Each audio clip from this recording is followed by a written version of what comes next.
Like basically, he did everything he could with every target that. Because trust me, I saw it. I don't want to say he averaged 100 yards a game, but close to maybe 80, 90 a game on average. So he had a few 100-yard games. But again, he only had like 4 targets a game. All right, let's see. Drake London was also outstanding with 100 receptions, 158, and that could have been more if Atlanta didn't decide to make these crazy quarterback decisions during the time of the season that they did. So that's more on the team than it is Drake London. 1,271 receiving yards and 9 touchdowns. Amon-Ra St. Brown at number 5, 115. And that's the change we're going to make. We're going to move Amon-Ra up to 4 and drop Drake London down to 5. No, we're going to move Amon-Ra up to 3. Yeah, Amon-Ra St. Brown is the number 3 receiver. Brian Thomas will be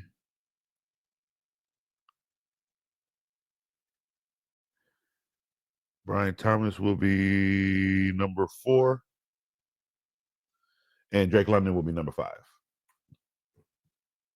Number 6, Jerry Jeudy, 90 receptions, 145 targets, off of 145 targets. And let's see, what's that?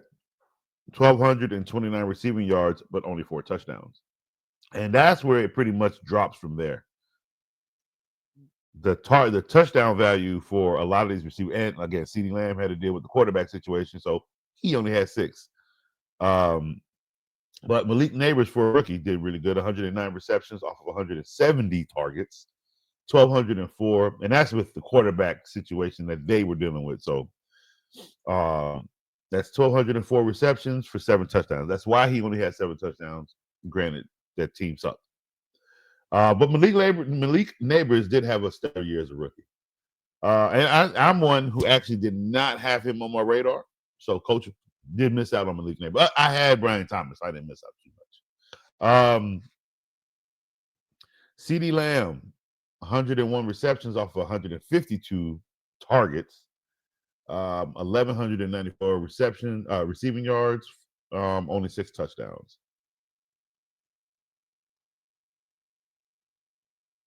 Let me see.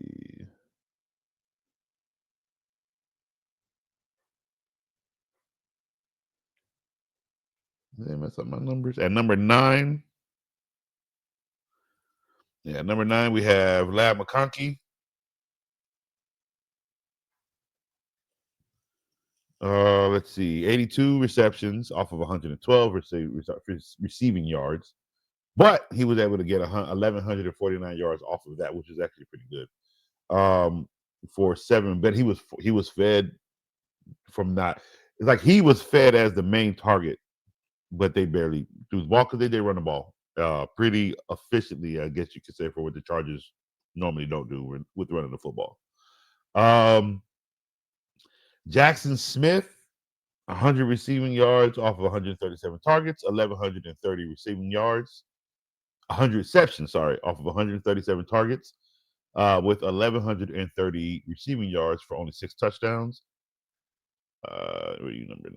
Number 10. Number 11, we got Garrett Wilson. 100 receptions off of 154 receiving targets for 1,104 reception yards, only 7 touchdowns. Terry McLaurin, 82 receiving yards, or 82 receptions, 117 receptions off of to get 101,096 receiving yards for 13 touchdowns. So they did spread the ball a lot in Washington, but he was the main touchdown target. Cortland Sutton with the rookie quarterback, 81 receptions off of 135 targets, 4,081 receiving yards, and 8 touchdowns. Not bad for Cortland Sutton with a rookie quarterback. They have chemistry, and I actually might be looking a little bit at Cortland Sutton this year.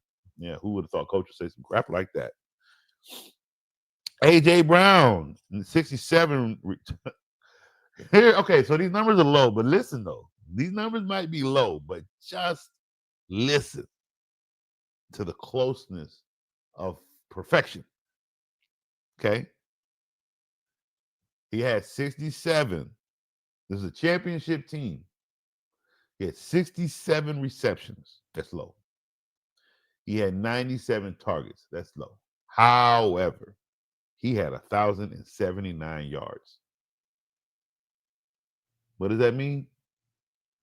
Well, on average, he had the highest yards per catch, second highest, 16.1.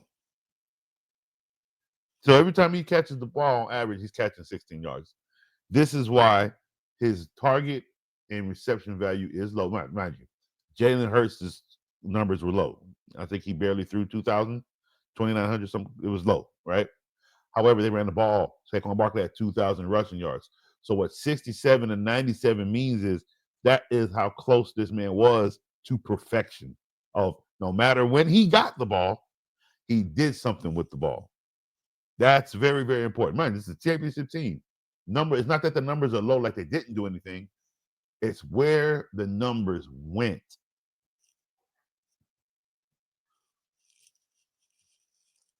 Let's see. Devontae Adams. Let's see. What was that? Number 11.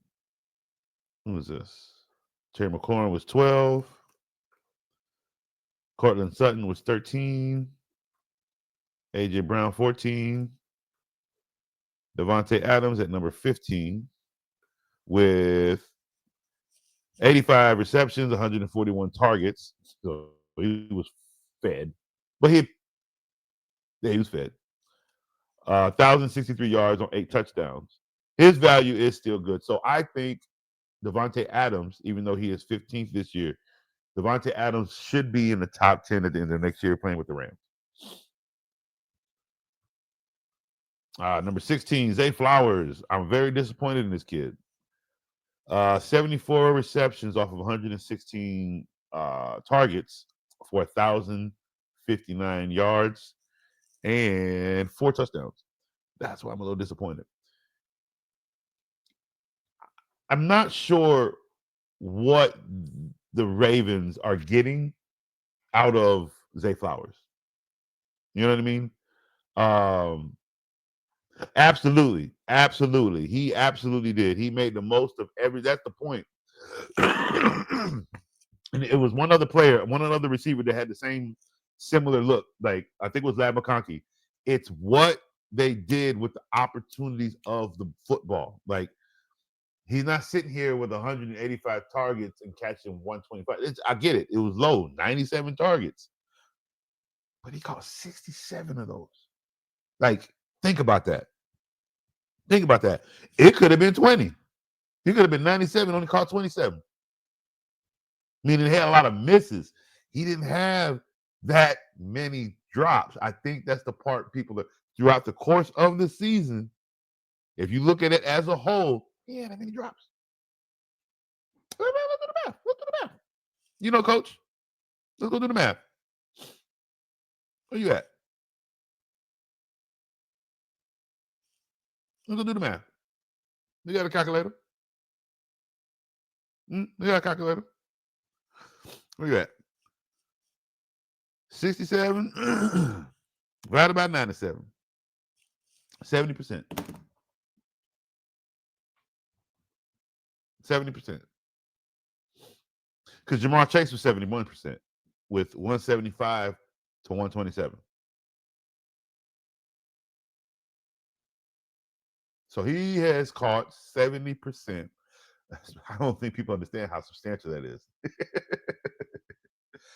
I don't think the Ravens got to get more creative with Flowers. I'm gonna tell you what the problem is. What difference from Zay Flowers' hands are different from Hollywood Brown? Granted, on a slant, quick outs, yeah, you're gonna catch the ball, you're gonna do his thing. I got you.